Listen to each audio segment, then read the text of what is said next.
दोस्तों, हालात इस कदर मोड़ पर आ गए हैं कि बांग्लादेश की एक छोटी सी गलती उसके कट्टर प्रतिद्वंद्वी पाकिस्तान को मजबूती दे रही है। दरअसल बांग्लादेश में पिछले 2 साल से बिजली और गैस का संकट गहराता जा रहा है और इस संकट की आंधी में फंसा है बांग्लादेश का कपड़ा उद्योग, एक ऐसा उद्योग जिसने इस देश की अर्थव्यवस्था को दशकों तक संभाले रखा। पाकिस्तान, जिसे कभी बांग्लादेश अपने सबसे बड़े दुश्मन के रूप में देखता था, आज उसी बांग्लादेश के संकट का फायदा उठा रहा है। बांग्लादेश में महंगी होती गैस और बिजली की कमी ने वहां के टेक्सटाइल सेक्टर को एक ठहराव पर लाकर खड़ा कर दिया है। वहां के बड़े बड़े ऑर्डर्स अब पाकिस्तान की ओर रुख कर चुके हैं। अगस्त की शुरुआत में हुए सत्ता परिवर्तन के बाद से वहां की अंतरिम सरकार ने भारत से बिजली सप्लाई में भी कटौती करा दी है, क्योंकि भारत के पावर प्लांट्स से बकाया रकम नहीं चुकाई गई थी। इसका असर भी सीधे सीधे उनके कपड़ा उद्योग पर पड़ रहा है। कभी दुनिया भर के बड़े बड़े ब्रांड्स का भरोसा था बांग्लादेश के टेक्सटाइल पर, लेकिन अब देश की राजनीतिक अस्थिरता, मजदूरों में असंतोष और सुरक्षा की कमी से वो भरोसा दरकने लगा है। इस अस्थिरता ने देश की साख पर गहरा असर डाला है और इसका सीधा फायदा उठा रहा है पाकिस्तान, जहां ऑर्डर्स की बाढ़ सी आ गई है। इतना ही नहीं, पाकिस्तान के पास एक और बढ़त है। दुनिया के 7वें सबसे बड़े कपास उत्पादक के रूप में पाकिस्तान के पास अपने कपड़ा उद्योग के लिए स्थानीय रूप से कॉटन उपलब्ध है, जबकि बांग्लादेश को लगभग पूरी तरह से कॉटन का आयात करना पड़ता है। इस अंतर ने पाकिस्तान को एक ऐसा मौका दिया है जो उसकी अर्थव्यवस्था को नई ऊंचाई तक ले जा सकता है।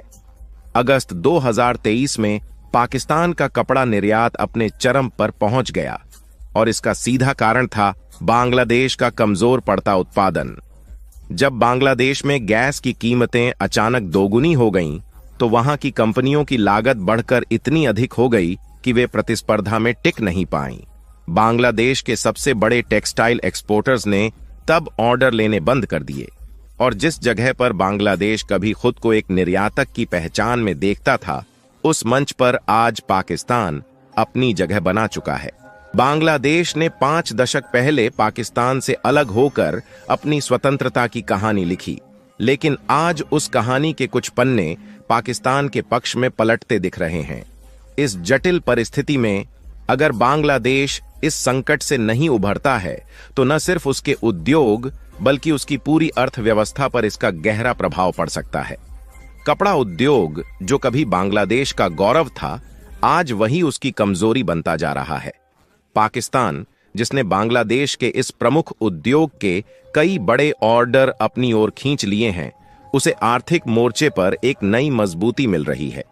अब यहां पर एक गहरी राजनीतिक और आर्थिक परत जुड़ जाती है। बांग्लादेश की गैस और बिजली संकट का अगर सही समाधान नहीं निकलता है, तो वैश्विक व्यापारियों का विश्वास और भी डगमगा सकता है।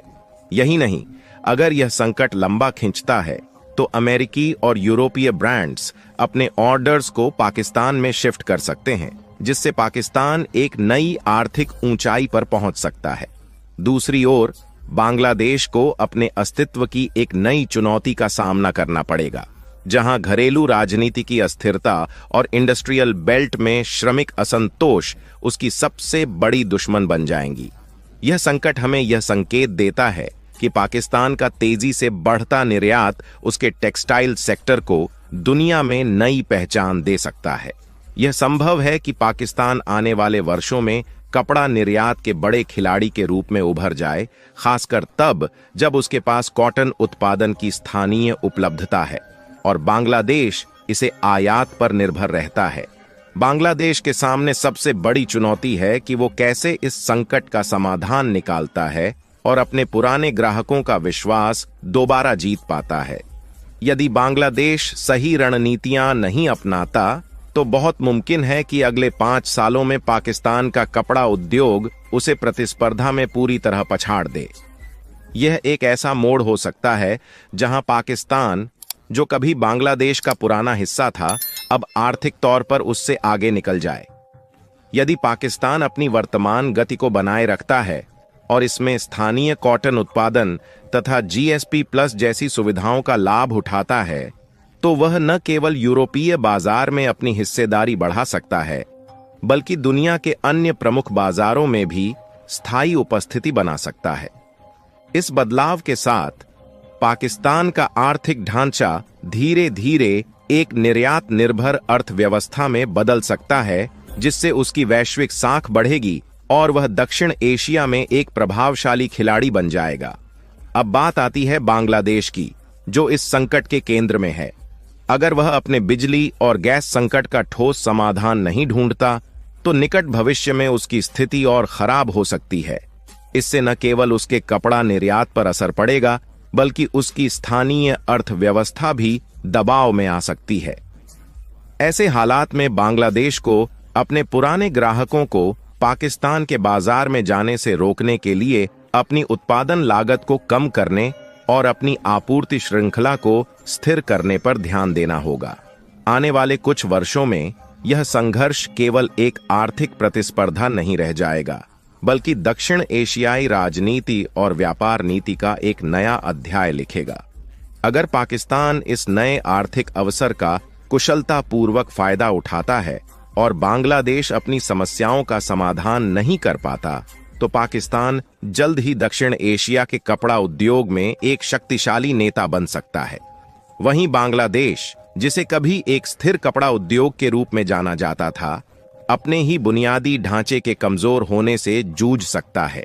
वहीं पाकिस्तान इस नए अवसर को केवल आर्थिक लाभ नहीं, बल्कि दीर्घकालिक रणनीतिक लाभ में बदलने के प्रयास में है। एक अनोखा पक्ष यह है कि अगर पाकिस्तान अपनी विनिर्माण शक्ति को इसी प्रकार मजबूती से बढ़ाता रहा, तो वह न केवल कपड़ा क्षेत्र में मजबूत बनेगा, बल्कि दक्षिण एशियाई व्यापार में खुद को एक नए आर्थिक हब के रूप में उभरता देख सकता है। इसका मतलब है कि पाकिस्तान अपने उद्योगों को व्यापक रूप से विकसित कर सकता है, जहां उसकी ताकत सिर्फ एक सेक्टर तक सीमित नहीं रहेगी। वह कच्चे माल की उपलब्धता और उत्पादन को मिलाकर एक ऐसा नेटवर्क बना सकता है, जिससे वह एशियाई, मध्य पूर्व और यूरोपीय बाजारों में गहरी पैठ बना सके। आगे की स्थिति को देखते हुए पाकिस्तान यदि कपड़ा उद्योग को अपने निवेशकों और सरकारी सहयोग से समर्थित रखता है, तो यह उसकी आर्थिक स्वतंत्रता को नया रूप दे सकता है। आने वाले 5 से 10 सालों में पाकिस्तान अपने निर्यात का ग्राफ इतना ऊंचा कर सकता है कि उसका प्रभाव पूरे दक्षिण एशिया पर पड़ेगा। दूसरी ओर बांग्लादेश को अपनी पुरानी रणनीतियों पर फिर से विचार करना होगा और अपनी औद्योगिक संरचना को ऊर्जा संकट जैसे बाहरी खतरों से बचाने के लिए मजबूत कदम उठाने होंगे। इस वीडियो के बारे में आपका क्या कहना है? अपनी राय हमें कमेंट करके जरूर बताइएगा। मिलते हैं आपसे अगले वीडियो में। जाते जाते कमेंट में लिख दीजिए जय हिंद, जय भारत।